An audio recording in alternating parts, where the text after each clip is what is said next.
Olá, gente querida, companheiros e companheiras de tão longa jornada de quarentena. Continuamos firmes, alegres, confiantes nas promessas de Deus. E assim seguimos. Hoje eu quero dividir com vocês alguns pensamentos acerca do Salmo 35, um salmo de Davi que também é parte da senha diária para o dia de hoje. O salmo retrata as andanças de Davi enquanto era perseguido pelo rei Saul. Davi reclama muito com Deus. Nesses salmos que nós chamamos de salmos de lamentação. Ele se sente injustiçado. Tinha que fugir e se esconder em buracos e cavernas porque simplesmente o rei queria vê-lo morto. Ainda bem que na época eles não tinham celular, né? Para poder ser rastreado aonde ele estava escondido. Mas imaginem o sentimento de Davi, sozinho, tendo todo o aparato do Estado contra ele. Por isso ele reclama com Deus, por uma razão muito básica. Porque ele crê que Deus é justo. Esta fé, crença na justiça de Deus é basilar para toda a constituição do povo de Deus. Qualquer um que crê em Deus jamais vai duvidar da sua justiça. A justiça é um dos atributos de Deus, assim como é a verdade. São considerados atributos de Deus aquelas coisas que o definem como Deus. Sua onipresença, sua onipotência, onisciência, coisas que definem o seu caráter. Assim como é a verdade, o amor, a sabedoria e a sua natureza eterna e infinita. Ou seja, são estas coisas que definem Deus como Deus.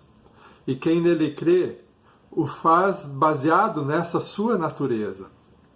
Ninguém que crê em Deus duvida do seu amor, constante e leal. Ninguém que crê em Deus duvida que Ele é fiel. Que Ele é este Deus em quem nós podemos confiar sempre. Que Ele cumpre a sua palavra e honra as suas promessas. Sua palavra é eterna, pois ela fala dele, que é o mesmo ontem, hoje e o será para sempre. Por isso, dá para reclamar com ele, quando a gente não entende o que está acontecendo. Não se trata de duvidar dos seus atributos, mas justamente por crer neles e não entender os fatos, é que a nossa queixa se torna legítima.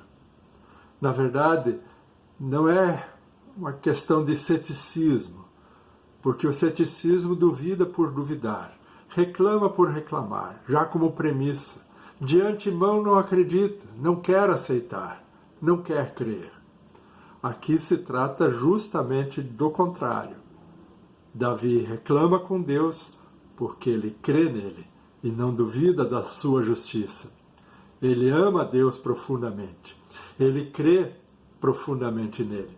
Por isso, ele se sente livre para reclamar com Deus, porque sabe que ele é justo. E qual é a razão básica da sua queixa? É muito simples.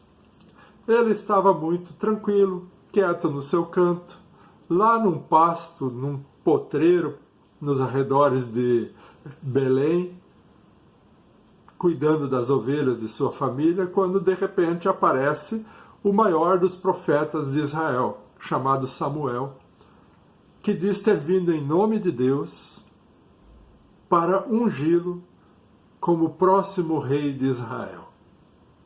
Mudou toda a sua vida.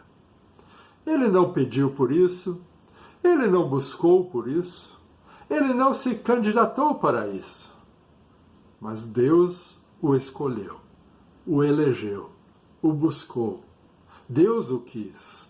E assim ele foi parar no palácio real do rei Saul. E qual foi o seu crime? Estar lá, tocar harpa para o rei em suas crises, desenvolver uma profunda amizade com o seu filho Jonatas, talvez ser uma pessoa carismática e benquista por todo o povo. Qual foi o seu crime? Fato é que, por inveja, o rei passou a persegui-lo, a não gostar dele, e o jurou de morte. O perseguiu injustamente. E aí? A quem ele poderia se queixar? Pois o rei representava Deus diante do povo. E se o rei põe toda a força do reino contra ele, o que lhe resta? O que ele poderia buscar? E onde buscar justiça?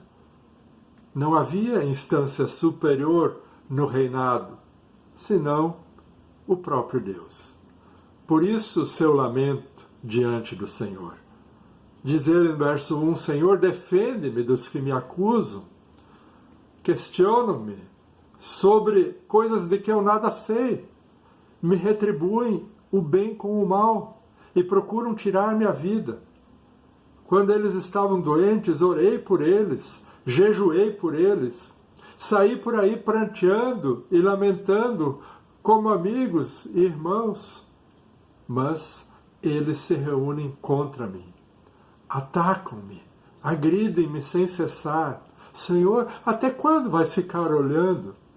Acorda, desperta, faze-me justiça. Defende a minha causa, meu Senhor e meu Deus, porque tu és justo.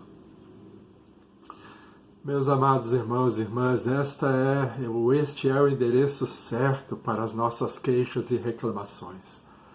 Coloque-a sempre diante daquele que é o único, total e absolutamente justo. Jamais caia na tentação de fazer justiça pelas próprias mãos, por maior que seja a tentação de fazê-lo. Confie, Deus é fiel e fará a sua justiça prevalecer. Ele fará nascer o sol da justiça sobre nós, pois é assim o seu reino, como Paulo escreve aos Romanos, um reino de paz, justiça e alegria no Espírito Santo. Que o justo Deus olhe para nós com compaixão e misericórdia. Um grande abraço a todos.